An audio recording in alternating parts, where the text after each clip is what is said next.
ডাকসুর BP, GS কি সুবিধা পান, কত টাকা তারা মাসিক বেতন পান? দেখেন, সব জল্পনা কল্পনার অবসান ঘটিয়ে অনুষ্ঠিত হয়ে গেল ঢাকা বিশ্ববিদ্যালয়ের কেন্দ্রীয় ছাত্র সংসদ ডাকসু নির্বাচন। ইতিহাস গড়ে এর নির্বাচনে অধিকাংশ পদে জয় পেয়েছে ইসলামী ছাত্র সমর্থিত প্যানেল ঐক্যবদ্ধ শিক্ষার্থী জোটের প্রার্থীরা। ডাকসু নির্বাচনে ছাত্র শিবির সমর্থিত প্যানেলের এই বিজয় দেশের রাজনীতিতে নতুন মাত্রা যোগ করেছে।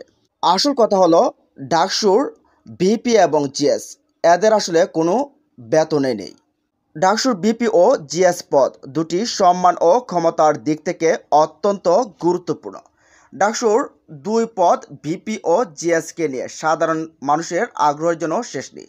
সবার মনে একটি প্রশ্ন, ডাকসু নির্বাচনে ভিপি ও জিএসের কি সুযোগ সুবিধা পান তারা? দেখেন, জানা যায় ভিপি ও জিএস পদে থাকা ব্যক্তিরা বিশ্ববিদ্যালয়ের সর্বোচ্চ দুই সংস্থা সিনেট ও সিন্ডিকেটের সদস্য হওয়ার সুযোগ পান।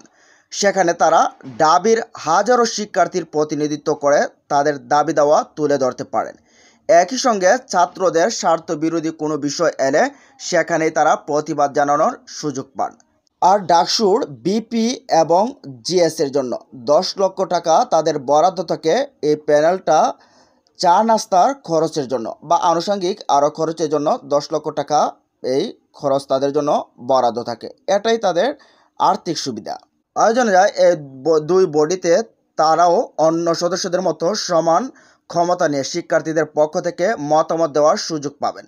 পাশাপাশি বিশ্ববিদ্যালয়ের উন্নয়ন পরিকল্পনা, বাজেট সহ বিভিন্ন কর্মসূচিতে তারা ছাত্রদের প্রতিনিধি হিসেবে উপস্থিত থাকবেন। নীতি নির্ধারণী সভা সহ বিশ্ববিদ্যালয়ের প্রায় সব কার্যক্রমে কোনো না কোনোভাবে ভিপি ও জিএসের সম্পৃক্ততা থাকে। সমাবর্তন সহ বিভিন্ন কর্মসূচিতে তারা প্রতিনিধি হিসেবে উপস্থিত থাকেন। বিশ্ববিদ্যালয়ের বাজেট অনুমোদন এবং উন্নয়ন পরিকল্পনার কমিটিতেও তারা সদস্য হিসেবে দায়িত্ব পালন করেন।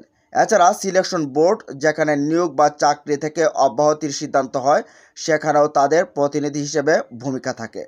বিশ্ববিদ্যালয়ে কোনো জরুরি পরিস্থিতির বিশেষ বৈঠক হলে ছাত্রদের প্রতিনিধি হিসেবে তারাও তাতে অংশ নেন। সবচেয়ে বড় কথা, ভিপি এবং জিএস যারাই হন না কেন, পরবর্তীতে তারা বড় ধরনের রাজনীতিতে সুযোগ সুবিধা পেয়ে যান। তারা হয়তোবা বড় ধরনের সুশীল হন, না হলে এমপি মন্ত্রী হয়ে যান। এটাই এখন পর্যন্ত দেখে আসা চিত্র।